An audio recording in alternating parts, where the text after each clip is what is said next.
Et voici votre émission « Il est écrit ».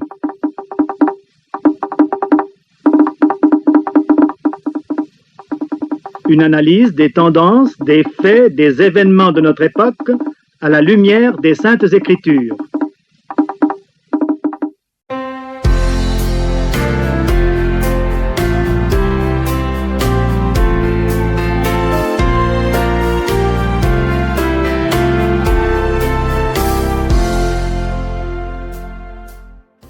Madame, Monsieur, vous tous qui nous écoutez ce matin, bonjour et merci de vous être connectés pour écouter le magazine Il est écrit, votre programme d'édification spirituelle que l'Église adventiste du 7e jour vous propose chaque samedi matin dès 7 heures.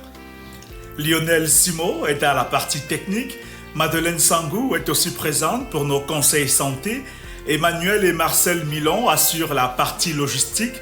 Je suis Clovis Sutien-Faupas et ce matin, je vous propose de chanter l'amour de Dieu pour chacun d'entre nous.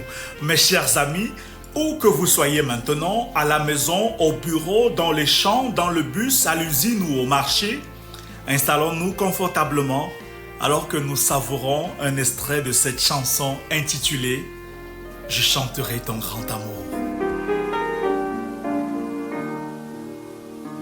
Je chanterai ton grand amour, l'hiver, l'été, la nuit, le jour, car cet amour est éternel, si grand et pourtant si réel, si grand et pourtant si réel, toujours, oui, toujours, toujours, oui, toujours, je chanterai ton grand amour, toujours, oui, toujours, toujours, oui, toujours, je chanterai ton grand amour. Je veux chanter sans me lasser, tu m'as aimé, toi bon berger, j'ai pleuré, tu m'as consolé, j'étais perdu, tu m'as trouvé, j'étais perdu, tu m'as trouvé, toujours, oui, toujours, toujours, oui, toujours, je chanterai ton grand amour, toujours, oui, toujours, toujours, oui, toujours, je chanterai ton grand amour. Je chanterai quand ton enfant est menacé de l'ouragan, car vents et flots sont mesurés et par ta main sont dirigés, et par ta main sont dirigés. Toujours. Dans la suite de notre programme, nous parlerons encore de la dépression. Selon les experts, au moins 280 millions de personnes souffrent de dépression dans le monde et ce chiffre sera en hausse constante dans les années à venir. Une personne atteinte de dépression ressent des émotions négatives plus intensément et pendant plus longtemps que la plupart des gens. Elle a plus de mal à maîtriser ses émotions et peut avoir l'impression que sa vie se limite à une souffrance constante. Elle aura donc du mal, logiquement, à remplir ses obligations professionnelles, familiales et sociales. Voilà pourquoi ce matin, Il est écrit s'intéresse à quelques moyens efficaces pour prévenir la dépression. Nous aurons aussi une méditation qui s'attarde sur la façon dont un chrétien doit vivre sa foi. Beaucoup pensent en effet qu'aller à l'église n'est pas une nécessité du moment qu'on communie régulièrement avec son Dieu. Pour d'autres, par contre, fréquenter d'autres croyants est incontournable. Dans ce magazine, Il est écrit répond à cette question majeure dont les implications sont très nombreuses. Nous finirons enfin avec notre page de nouvelles pour voir comment l'Église avance ici et ailleurs. Si vous nous rejoignez maintenant, vous faites bien d'écouter Il est écrit, un magazine conçu pour votre bien-être complet et c'est sur la 93.5 FM et c'est la CRTV, station régionale de l'Ouest. Ne bougez surtout pas.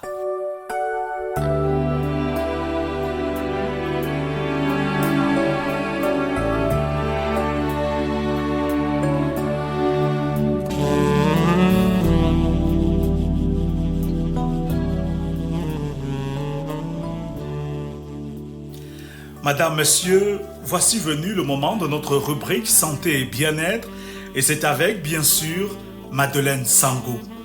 Bonjour, ma chère amie. Bonjour, mon cher Clovis, et bonjour à vous aussi, aimables auditeurs. La semaine dernière, vous nous avez prodigué de précieux conseils pour surmonter la dépression, mais ce matin, vous voulez qu'on aille plus loin. Vous voulez qu'on parle de la prévention de cette terrible maladie. Vous l'avez dit, Clovis. Comme on le dit souvent, prévenir vaut mieux que guérir. Mes chers amis, comme nous le savons déjà, la dépression est un fléau qui touche de plus en plus de personnes de nos jours. Dans notre société moderne, il est très important de prendre des précautions pour nous et pour nos proches afin de ne pas se retrouver dans cette situation. Ce matin, en nous inspirant d'un article publié en 2020 par le blog Santé La Mutuelle Générale, je nous invite à examiner 5 moyens efficaces qui peuvent nous permettre de prévenir la dépression. 1. Adopter un mode de vie sain. Prendre soin de votre corps est essentiel pour votre bien-être mental. Assurez-vous d'avoir une alimentation équilibrée, de faire régulièrement de l'exercice et de dormir suffisamment. Une bonne hygiène de vie aide à réduire le stress et à améliorer votre humeur. 2. Cultiver des relations positives. Les liens sociaux sont très importants pour notre santé mentale. Passez du temps avec des amis et de la famille qui vous apportent du soutien et de la joie. Participez à des activités de groupe qui vous intéressent pour élargir votre cercle social. 3. Pratiquez la pleine conscience. La méditation et d'autres techniques de pleine conscience vous aident à vivre dans le moment présent et à mieux gérer vos émotions. Cela peut inclure la respiration profonde, la lecture et même la prière. Prendre quelques minutes par jour pour se recentrer peut faire une grande différence. 4. Trouvez un sens à votre vie. Avoir un but et un sens dans votre vie est un excellent rempart contre la dépression. Engagez-vous dans des causes qui vous tiennent à cœur, que ce soit le bénévolat, un passe-temps créatif ou un projet personnel. Cela peut vous donner un sentiment d'accomplissement et de fierté. 5. Demandez de l'aide si nécessaire. Si vous traversez une période difficile et que vous avez du mal à gérer vos émotions, n'hésitez pas à demander de l'aide à vos proches ou à un professionnel. Parler à quelqu'un de confiance ou consulter un thérapeute peut vous aider à surmonter vos défis et à prévenir une dépression. Mes chers amis, nous venons de voir 5 conseils pouvant nous permettre d'éviter de tomber dans la dépression. Je nous encourage vivement à adopter ces habitudes positives et à être attentifs à notre bien-être mental car notre santé n'a pas de prix. C'est d'ailleurs pour cela que Dieu nous le rappelle dans le livre de 3 Jean verset 2.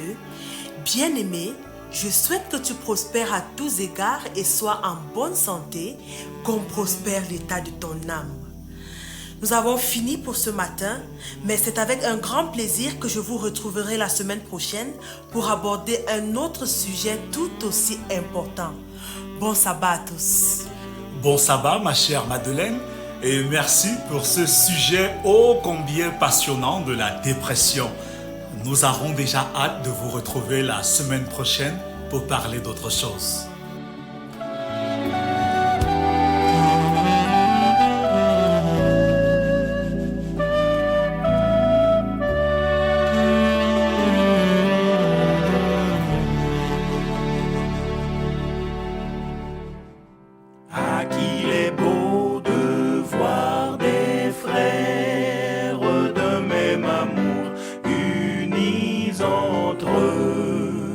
Esprit de Dieu, tu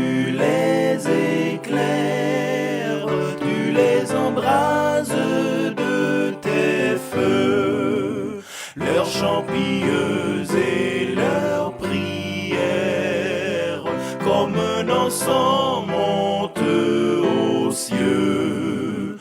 Leurs chants pieux et leurs prières, comme un encens monte aux cieux.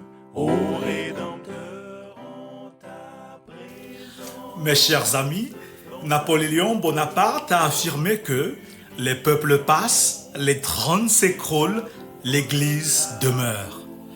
Soyons maintenant tous attentifs pour la suite.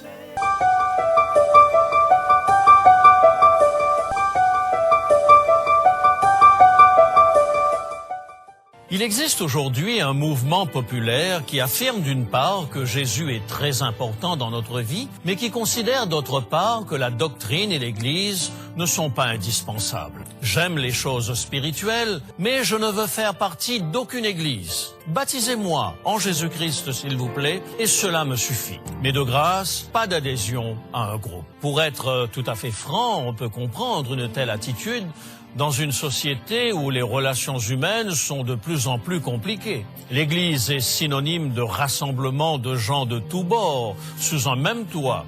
Et qui dit gens de tous bords dit forcément problème de cohabitation. Nous avons tous nos préférences, un agenda différent et nos petites manies qui vont de pair avec notre tendance à nous recroqueviller sur nous-mêmes. Lorsque nous regardons les problèmes auxquels sont confrontées les églises organisées et les ravages qui ont été perpétrés au nom de la fraternité chrétienne, est-ce à dire que ce n'était pas le projet de Dieu d'avoir une église? Devrions-nous nous contenter d'être des cow-boys solitaires, à la manière de Lucky Luke, vivant chacun individuellement son christianisme, plutôt que de faire partie d'une famille religieuse aux liens étroits?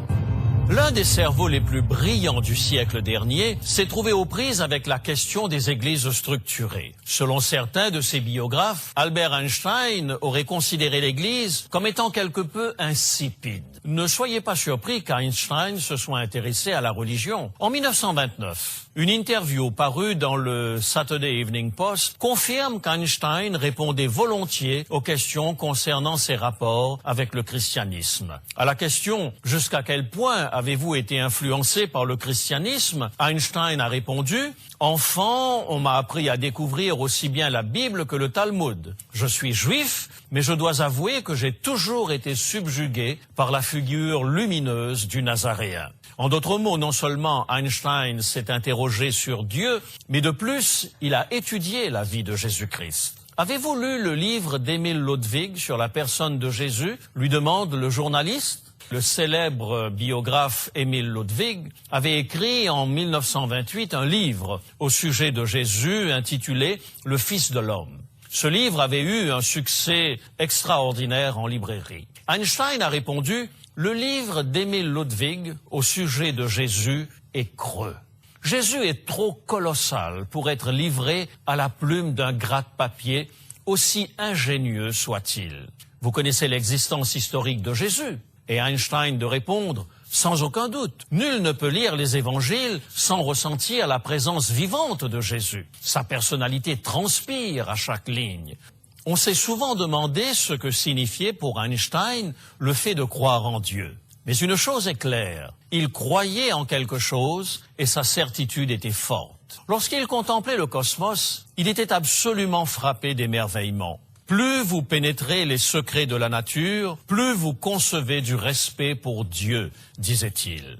Compte tenu de son intérêt pour la personne de Jésus-Christ et de son profond respect pour Dieu, vous vous seriez attendu à ce qu'Einstein soit devenu un chrétien professant. Détrompez-vous. Charles Missner a écrit à propos de la réticence d'Einstein par rapport à l'Église les lignes suivantes. La conception de l'univers est vraiment grandiose et ne devrait pas être prise pour acquis. En fait, je crois que c'est la raison pour laquelle Einstein avait si peu d'attrait pour toute religion structurée, bien que j'ai été frappé par son côté extrêmement religieux. Il a dû réfléchir sur ce que disaient les prédicateurs au sujet de Dieu et considérer qu'ils blasphémaient. Il avait vu bien plus de majesté qu'il n'aurait pu imaginer, et à ses yeux, ces derniers parlaient de ce qu'ils ne maîtrisaient pas. Je suppose qu'il avait le sentiment que les religions qu'il avait connues n'avaient pas le respect approprié pour l'auteur de l'univers. Einstein rejetait les religions structurées parce que les personnes qu'il avait rencontrées en ces lieux ne ressemblaient pas au Dieu qu'il avait découvert dans la Bible ou à travers son télescope.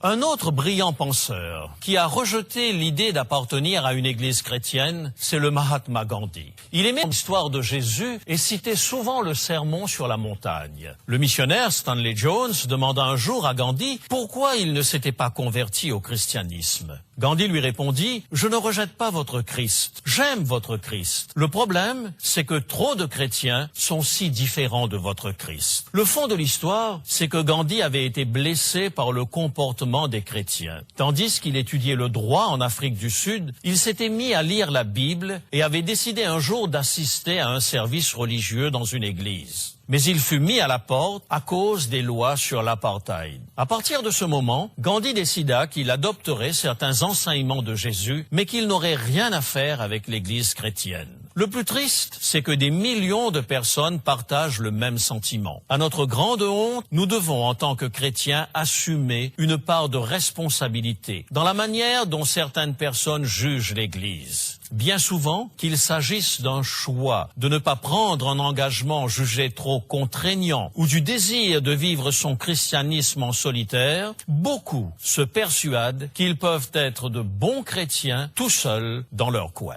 Brigitte venait de vivre une expérience de foi extraordinaire avec Dieu.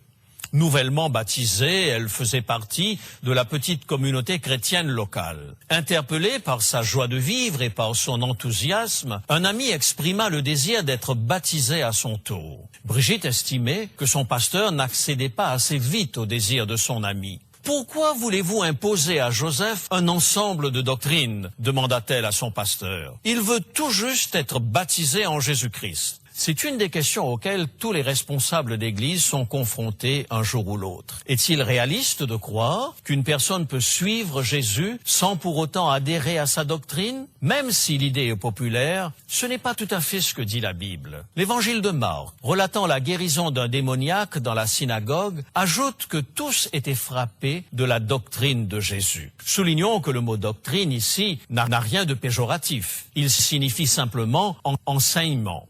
Aimer Jésus et ne pas supporter son enseignement paraît pour le moins paradoxal. Si vous aimez Jésus et souhaitez le suivre, cela implique automatiquement que vous acceptez ses enseignements, sa doctrine. En fait, ceux qui suivent Jésus sont justement appelés ses disciples dans la Bible, parce que ces personnes acceptent d'être enseignées ou disciplinées par Jésus. Ainsi, lorsqu'une personne est baptisée en Christ, elle témoigne publiquement qu'elle croit aux valeurs qu'enseigne Jésus. Lisons dans le livre des Actes comment procédaient les apôtres. Pierre prêche le jour de la Pentecôte et 3000 personnes acceptent d'adhérer à la nouvelle religion. Elle demande aux apôtres la marche à suivre pour devenir chrétien. Voici la réponse des apôtres dans Actes chapitre 2 versets 37 et 38. Après avoir entendu ce discours, ils eurent le cœur vivement touché et ils dirent à Pierre et aux autres apôtres, « Hommes, frères, que ferons-nous » Pierre leur dit, « Repentez-vous et que chacun de vous soit baptisé au nom de Jésus-Christ pour le pardon de vos péchés et vous recevrez le don du Saint-Esprit. » Lorsque nous acceptons Jésus et que nous nous repentons de nos péchés, l'étape suivante consiste à affirmer publiquement notre allégeance à Jésus par le geste du baptême.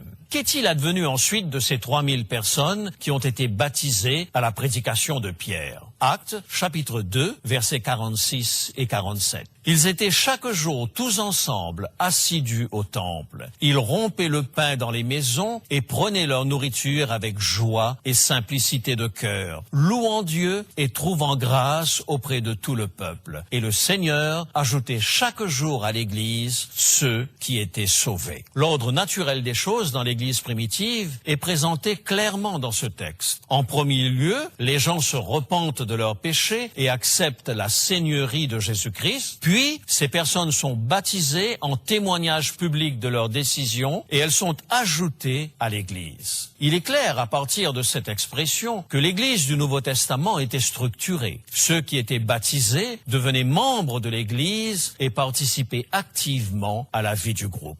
Certaines personnes estiment qu'il s'agit d'une église spirituelle, qui n'impliquait pas une organisation humaine. S'il m'arrive de regretter personnellement que l'Église se soit engluée dans des traditions et des procédures administratives complexes, force m'est de constater que le Nouveau Testament considère l'organisation de l'Église comme nécessaire. Le livre des Actes nous le confirme au chapitre 6. Les apôtres étaient débordés par la gestion de l'Église en pleine expansion et manquaient de temps pour la prédication. Lorsque le problème devint insurmontable, l'Église choisit 7 diacres dont le rôle consistait à alléger la charge des apôtres. En fait, l'Église procéda à une délégation de responsabilités dans le but d'être plus efficace pour la prédication de l'Évangile. Au chapitre 15 des Actes, nous assistons au premier concile de l'Église chrétienne. C'est un événement bien structuré, avec un président de séance, Jacques, frère de Jésus. Les décisions finales du concile vont faire jurisprudence. L'apôtre Paul, en écrivant à Timothée, énumère les responsabilités des anciens et des diacres et ne laisse aucun doute sur la bonne organisation nécessaire à l'Église. C'est d'ailleurs le même apôtre qui, dans sa première lettre à l'Église de Corinthe, comparera l'Église à un corps dont le Christ est la tête. 1 Corinthiens, chapitre 12, les versets 18 à 21.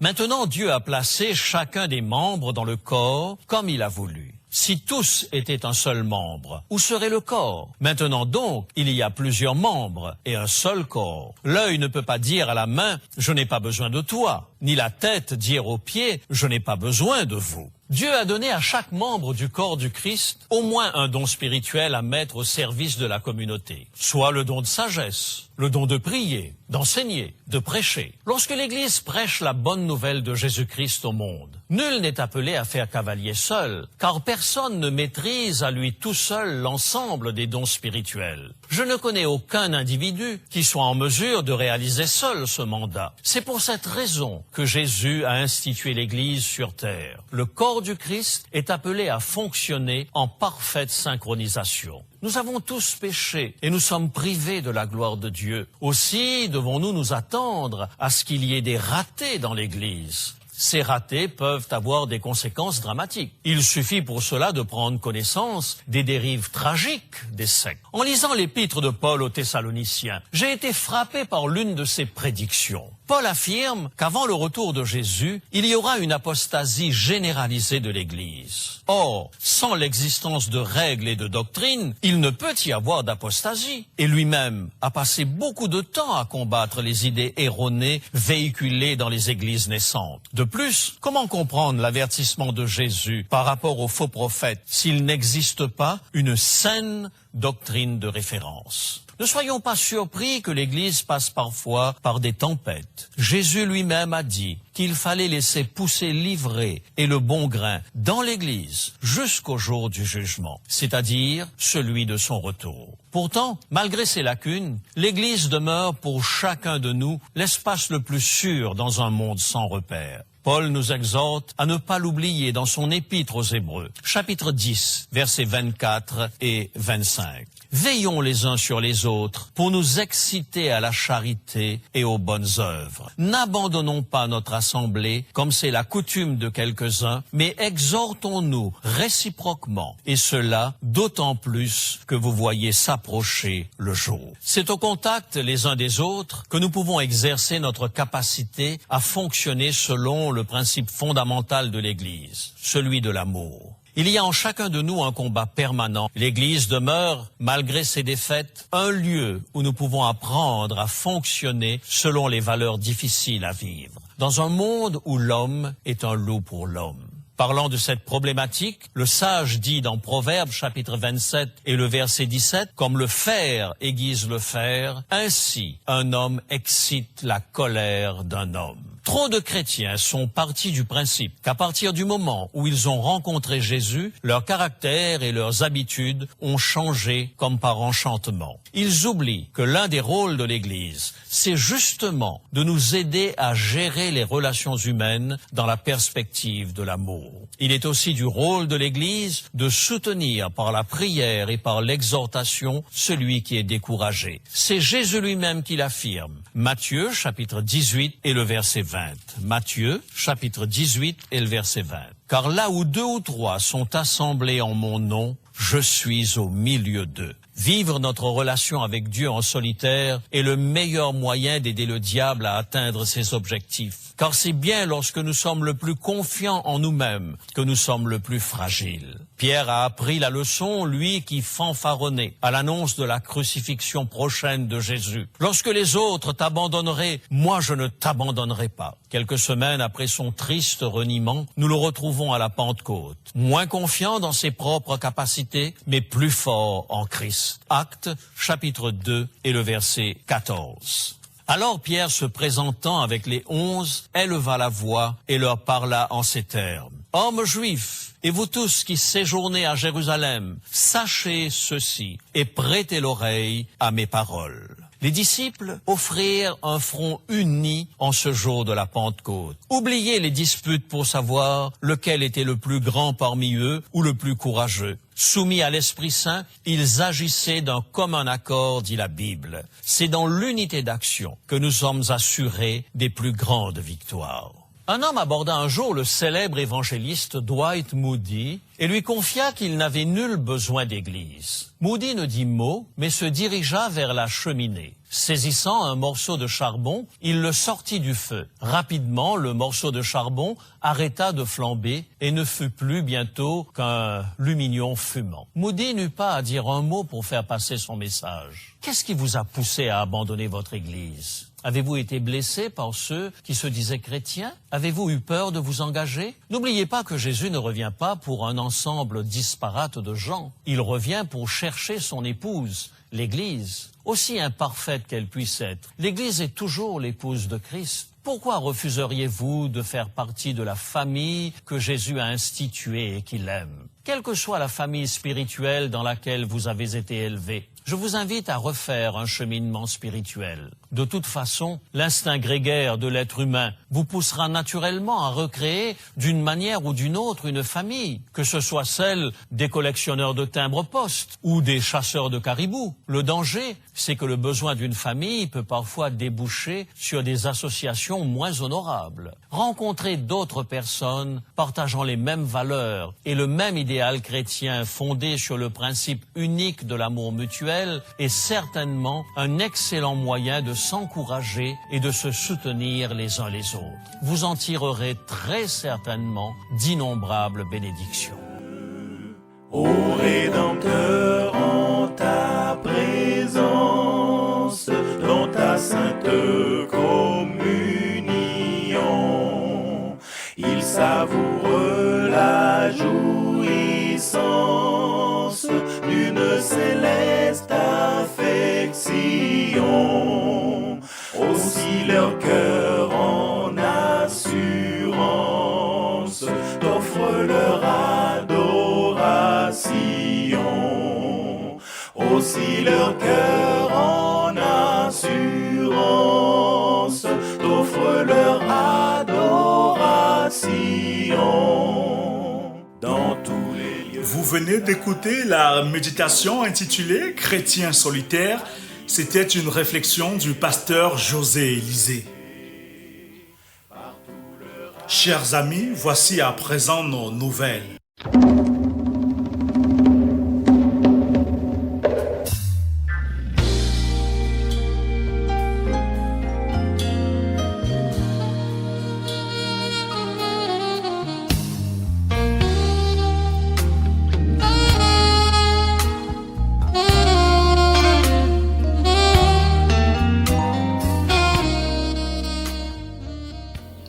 Dans le cadre du réveil et de la réforme, chaque jour, nous lisons un chapitre de la Bible et cette semaine, dès demain dimanche, nous lirons dans le livre de Matthieu du chapitre 19 au chapitre 25.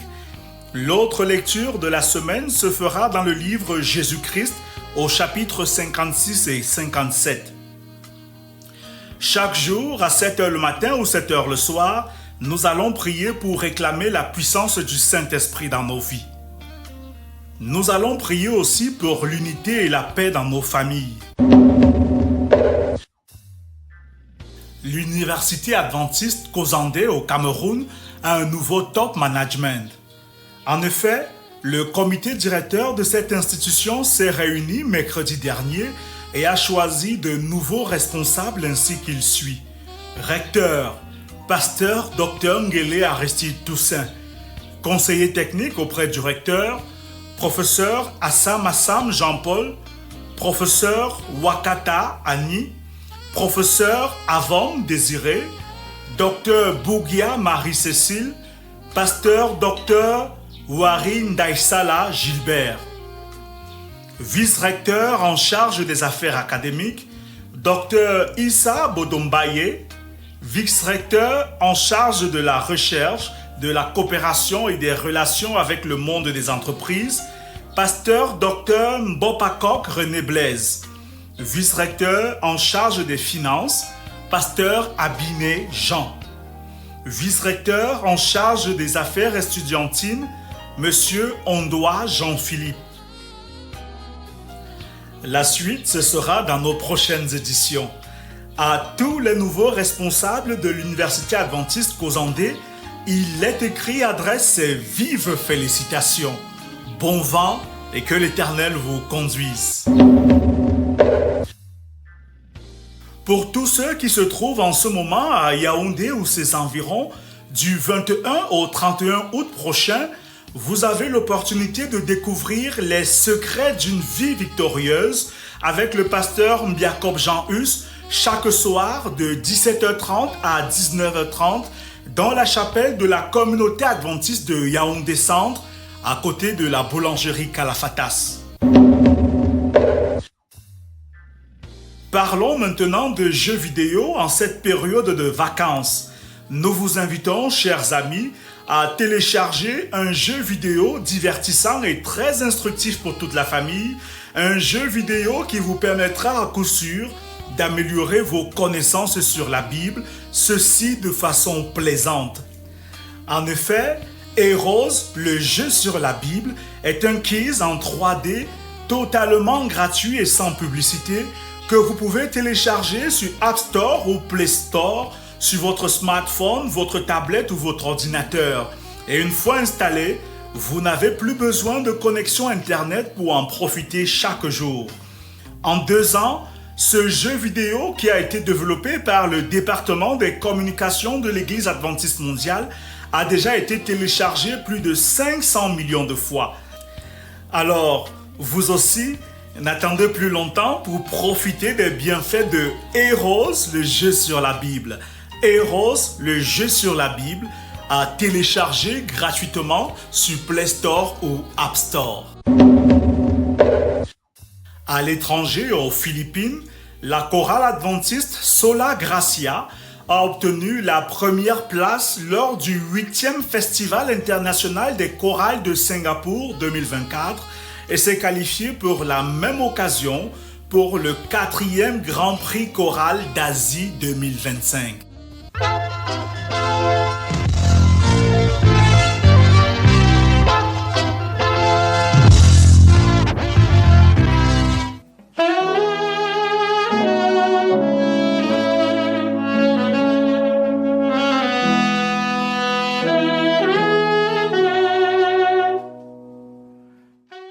Chers amis, notre programme est bientôt fini, mais si vous avez besoin de prières ou d'études bibliques, contactez-nous sans hésiter au 699 85 85 69 ou au 675 42 80 95 ou enfin au 699 66 45 05. Merci à la grande équipe de la CRTV Ouest qui permet la mise en onde de ce magazine semaine après semaine. Clovis Soutien-Faux-Pas, c'est mon nom, et ce sera encore un privilège de vous retrouver samedi prochain lorsqu'il sera 7h. Mais d'ici là, rappelons-nous chaque jour qu'il est écrit « Je vous laisse la paix, je vous donne ma paix, je ne vous donne pas comme le monde donne. Que votre cœur ne se trouble point et ne s'alarme point. » Dieu vous bénisse. Seigneur, tu me connais au plus profond, aucune pensée ne t'est cachée, tu sais où je suis, tout ce que je fais, jamais tu ne donnes.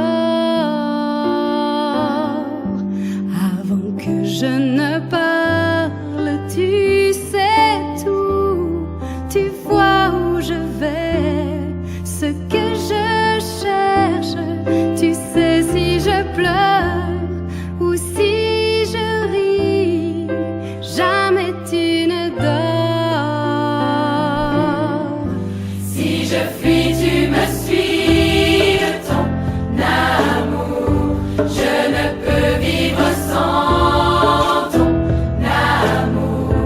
Seigneur, je ne crains rien. Je sais que tu me tiens. Tu veilles sur ma vie. Dans l'espace et la nuit, si je fuis sous la mer, sous la terre, si je me perds, nul endroit ne me cache. Tu retrouves ma trace, partout tu me vois.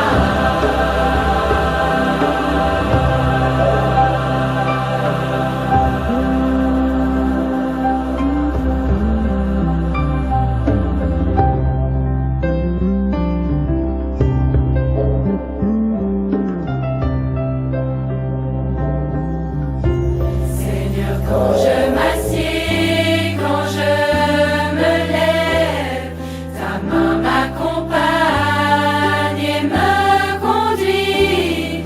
Derrière et devant, j'ai ton esprit. Jamais tu ne dors. Avant mon premier jour, tu me voyais. Chacun de mes jours, tu les connais.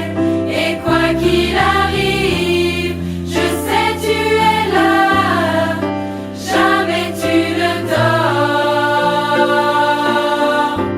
Si je fuis, tu me suis de ton amour. Je ne peux vivre sans ton amour. Seigneur, je ne crains rien.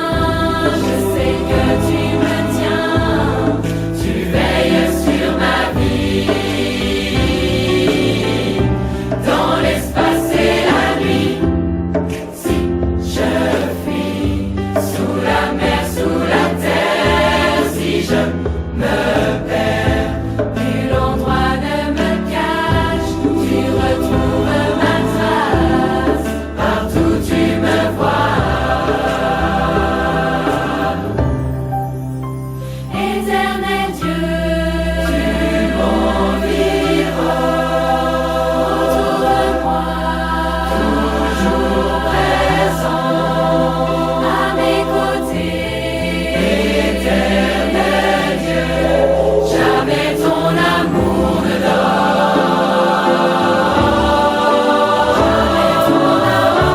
Si je fuis, tu me suis de ton amour. Je ne peux vivre sans ton amour. Seigneur, je ne crains rien. Je sais que tu me tiens. Tu veilles sur ma vie. Dans l'espace et la nuit, si je fuis sous la mer, sous la terre, si je me perds, nul endroit ne